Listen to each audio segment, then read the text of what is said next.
Hi, and welcome to Curious Carmen ASMR. My name's Carmen, and today I'm excited because we have my favorite book in all the land. This is The Complete Tales and Poems of Edgar Allan Poe. It took me a while to find it in my place, if you're wondering. And I'll be reading a short story called Berenice. Misery is manifold. The wretchedness of earth is multiform.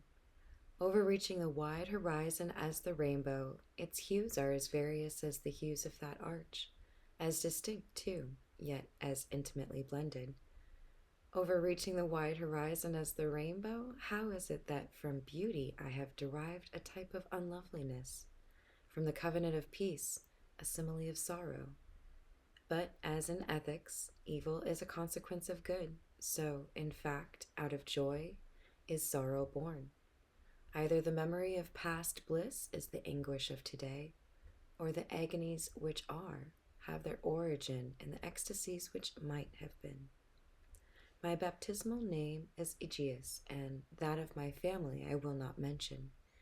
Yet there are no towers in the land more time-honored than my gloomy, gray, hereditary halls. Our line has been called a race of visionaries, and in many striking particulars, in the character of the family mansion, in the frescoes of the chief saloon, in the tapestries of the dormitories, in the chiseling of some buttresses in the armory, but more especially in the gallery of antique paintings, in the fashion of the library chamber, and lastly, in the very peculiar nature of the library's contents, there is more than sufficient evidence to warrant the belief.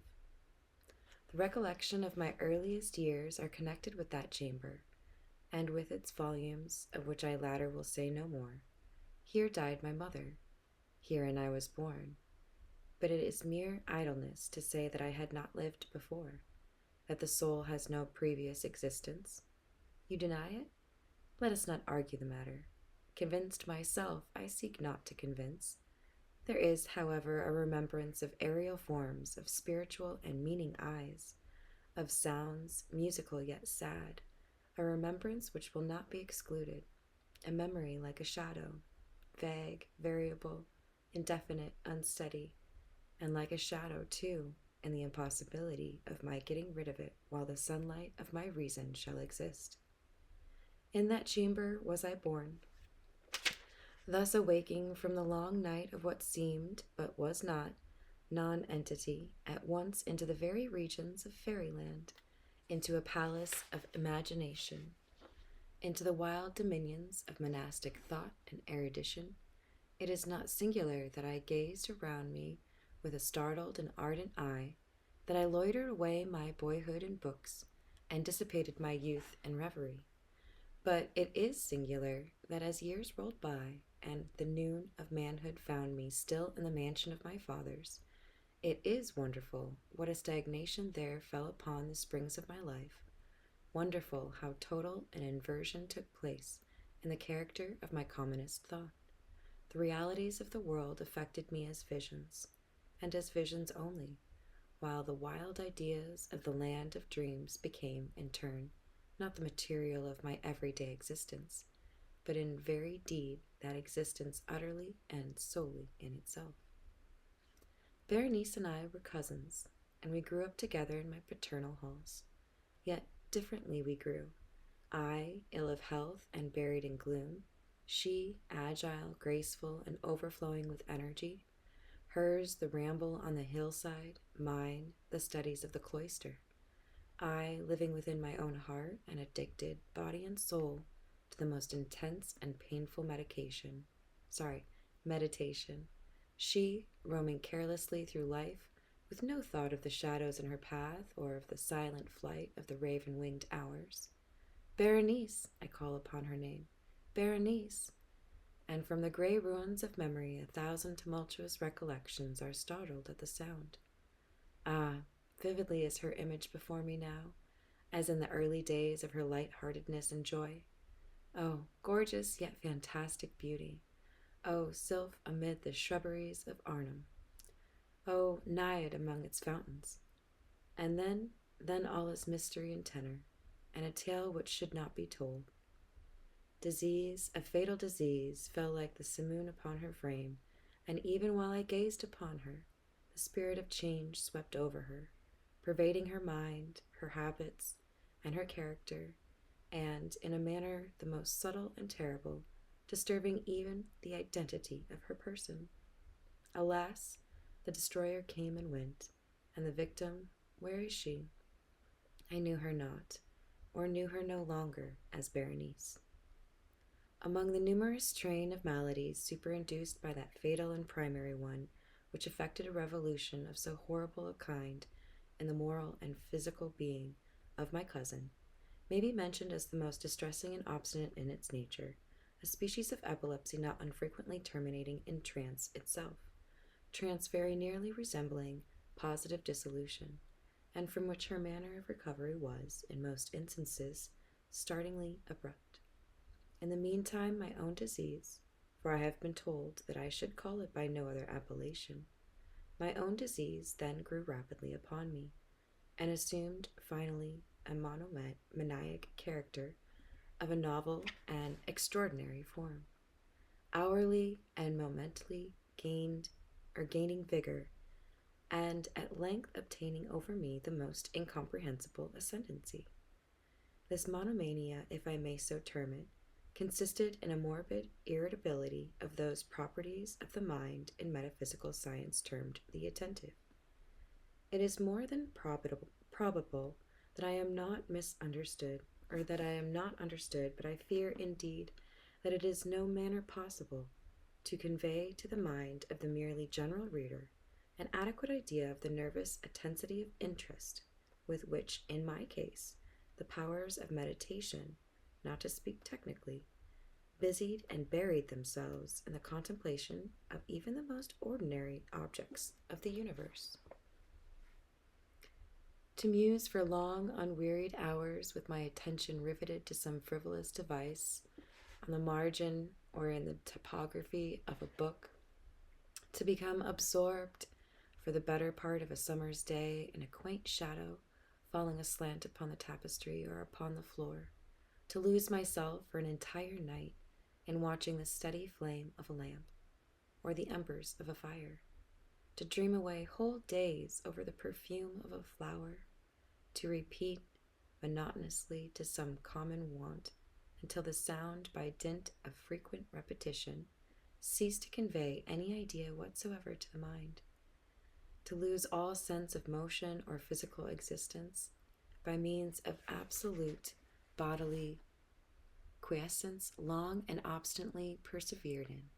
Such were a few of the most common and least pernicious vagaries induced by a condition of the mental faculties, not indeed altogether unparalleled, but certainly bidding defiance to anything like analysis or explanation. Yet let me not be misapprehended. The undue, earnest, and morbid attention thus excited by objects in their own nature frivolous must not be confounded in character with that ruminating propensity common to all mankind, and more especially indulged in by persons of ardent imagination. It was not even, as might be at first supposed, an extreme condition or exaggeration of such propensity, but primarily and essentially distinct and different. In the one instance, the dreamer or enthusiast, being interested by an object usually not frivolous, imperceptibly loses sight of this object in a wilderness of deductions and suggestions issuing therefrom, until, at the conclusion of a daydream, often replete with luxury, he finds the incitamentum, or first cause of his musings, entirely banished and forgotten. In my case, the primary object was invariably frivolous, although assuming, through the medium of my distempered vision, a refracted and unreal importance. Few deductions, if any, were made, and those few pertinaciously returning in upon the original object as a center. The meditations were never pleasurable, and at the termination of the reverie, the first cause, so far from being out of sight, had attained that supernaturally exaggerated interest which was the prevailing feature of the disease. In a word, the powers of mind more particularly exercised were, with me, as I have said before, the attentive, and are, with the daydreamer, the speculative. My books at this epoch, if they did not actually serve to irritate the disorder, partook, it will be perceived largely, in their imaginative and inconsequential nature, of the characteristic qualities of the disorder itself. I well remember, among others, the treatise of the noble Italian Caelius Secundus Curio, De Amplitudine Beati Regni Dei, Saint Austin's great work, The City of God, and Tertullian's De Carne Christi, in which the paradoxical sentence mortuus est de fideis, credibile est quia ineptum est, et sepultus resurrexis, certum est quia impossible est, occupied my undivided time for many weeks of laborious and fruitless investigation. Thus it will appear that, shaken from its balance only by trivial things, my reason bore resemblance to that ocean crag spoken of by Ptolemy Hephaestion, which, steadily resisting the attacks of human violence and the fiercer fury of the waters and the winds, trembled only to the touch of the flower called asphodel. And although to a careless thinker it might appear a matter beyond doubt that the alteration produced by her unhappy malady in the moral condition of Berenice would afford me many objects for the exercise of that intense and abnormal meditation whose nature I have been at some trouble explaining, yet such was not in any degree the case. In the lucid intervals of my infirmity, her calamity indeed gave me pain, and taking deeply to heart that total wreck of her fair and gentle life, I did not fail to ponder, frequently and bitterly, upon the wonder-working means by which so strange a revolution had been so suddenly brought to pass. But these reflections partook not of the idiosyncrasy of my disease, and were not such as would have occurred under similar circumstances to the ordinary mass of mankind. True to its own character, my disorder revelled in the less important but more startling changes wrought in the physical frame of Berenice, and the singular and most appalling distortion of her personal identity. During the brightest days of her unparalleled beauty, most surely I had never loved her. In the strange anomaly of my existence, feelings with me had never been of the heart, and my passions always were of the mind. Through the gray of the early morning, among the trellised shadows of the forest at noonday, and in the silence of my library at night, she had flitted by my eyes, and I had seen her, not as the living and breathing Berenice, but as the Berenice of a dream, not as the being of the earth, earthy, but as the abstraction of such a being, not as a thing to admire, but to analyze, not as an object of love, but as the theme of the most abstruse although desultory speculation.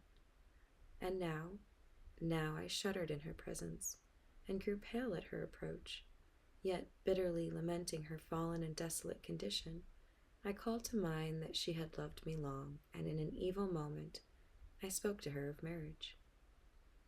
And at length the period of our nuptials was approaching, when upon an afternoon in the winter of the year one of those unseasonably warm, calm, and misty days which are the nurse of the beautiful Halcyon, I sat as I thought alone, in the inner apartment of the library. But uplifting my eyes, I saw that Berenice stood before me.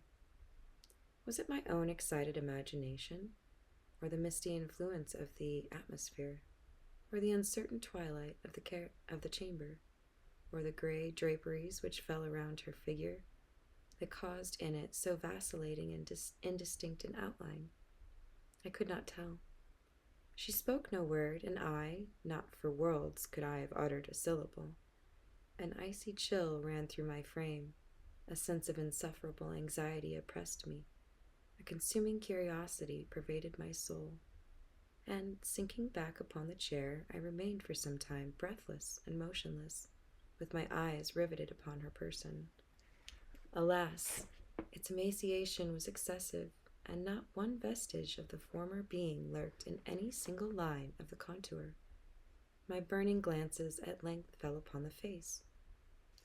The forehead was high and very pale, and singularly placid, and the once jetty hair fell partially over it, and overshadowed the hollow temples with innumerable ringlets, now of a vivid yellow, and a jarring discordantly in their fantastic character with the reigning melancholy of the countenance.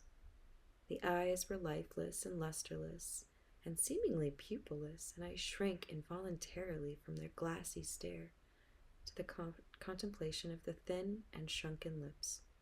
They parted, and in a smile of peculiar meaning, the teeth of the changed Berenice disclosed themselves slowly to my view. Would to God that I had never beheld them, or that, having done so, I had died. The shutting of a door disturbed me, and looking up I found that my cousin had departed from the chamber, but from the disordered chamber of my brain had not, alas, departed, and would not be driven away, the white and ghastly spectrum of the teeth. Not a speck on their surface, not a shade on their enamel, not an indenture in their edges, but what that brief period of her smile had sufficed to brand in upon my memory, I saw them now even more unequivocally than I beheld them then. The teeth, they were here and there and everywhere, and visibly and palpably before me, long, narrow, and excessively white, with the pale lips writhing about them, as in the very moment of their first terrible development. Then came the full fury of my monomania, and I struggled in vain against its strange and irresistible influence. In the multiplied objects of the external world I had no thoughts but for the teeth. For these I longed with a frenzied desire. All other matters and all different interests became absorbed in their single contemplation. They alone were present to the mental eye, and they, in their sole individuality, became the essence of my mental life. I held them in every light. I turned them in every attitude. I surveyed their characteristics. I dwelt upon their peculiarities. I pondered upon their conformation. I mused upon the alteration in their nature. I shuddered as I assigned to them in imagination a sensitive and sentient power, and even when unassisted by the lips, a capability of moral expression. Of Mademoiselle Sal, it has been well said, que tous ses pas étaient de cet aimant, and of Berenice I more seriously believed que tous ses dents étaient de. Ah, here was the idiotic thought that destroyed me. Therefore, it was that I coveted them so madly. I felt that their possession could alone ever restore me to peace, in giving me back to reason. And the evening closed in upon me thus, and then the darkness came and tarried and went, and the day again dawned, and the mists of a second night were now gathering around. And still I sat motionless in that solitary room, and still I sat buried in meditation, and still the phantasma of the teeth maintained its terrible ascendancy, as, with the most vivid and hideous distinctness, it floated about amid the changing lights and shadows of the chamber. At length there broke in upon my dreams a cry of horror and dismay, and thereunto, after a pause, succeeded the sound of troubled voices, intermingled with many low moanings of sorrow or of pain. I arose from my seat, and throwing open one of the doors of the library, saw standing out in the antechamber a servant maiden, all in tears, who told me that Berenice was no more. She had been seized with epilepsy in the early morning, and now, at the closing in of the night, the grave was ready for its tenant, and all the preparations for the burial were completed. I found myself sitting in the library, and again sitting there alone. It seemed to me that I had newly awakened from a confused and exciting dream. I knew that it was now midnight, and I was well aware that since the setting of the sun, Berenice had been interred. But of that dreary period which intervened, I had no positive, at least no definite, comprehension. Yet its memory was replete with horror, horror more horrible from being vague, and terror more terrible from ambiguity. It was a fearful page in the record of my existence, written all over with dim and hideous and unintelligible recollections. I strived to decipher them, but in vain, while ever and anon, like the spirit of a departed sound, the shrill and piercing shriek of a female voice seemed to be ringing in my ears. I had done a deed. What was it? I asked myself the question aloud, and the whispering echoes of the chamber answered me. What was it? On the table beside me burned a lamp, and near it lay a little box. It was of no remarkable character, and I had seen it frequently before, for it was the property of the family physician. But how came it there, upon my table? And why did I shudder in regarding it? These things were in no manner to be accounted for, and my eyes at length dropped to the open pages of a book, and to a sentence underscored therein. The words were the singular but simple ones of the poet Ebn Zuat. Dicebant mit sodales si sepulchrum amicae visitaram, curas meas aliquotum fore levatas. Why then, as I perused them, did the hairs of my head erect themselves on end, and the blood of my body become congealed within my veins? There came a light tap at the library door, and pale as the tenant of a tomb, a menial entered upon tiptoe. His looks were wild with terror, and he spoke to me in a voice tremulous, husky, and very low. What said he? Some broken sentences I heard. He told me of a wild cry disturbing the silence of the night, of the gathering together of the household, of a search in the direction of the sound, and then his tones grew thrillingly distinct as he whispered me of a violated grave, of a disfigured body enshrouded, yet still breathing, still palpitating, still alive. He pointed to my garments. They were muddy and clotted with gore. I spoke not, and he took me gently by the hand. It was indented with the impress of human nails. He directed my attention to some object against the wall. I looked at it for some minutes. It was a spade. With a shriek, I bounded to the table, and I grasped the box that lay upon it. But I could not force it open, and in my tremor it slipped from my hands and fell heavily and burst into pieces, and from it, with a rattling sound, there rolled out some instruments of dental surgery, intermingled with 32 small, white, and ivory-looking substances that were scattered to and fro about the floor. I hope you enjoyed that, and that you have a wonderful rest of your day.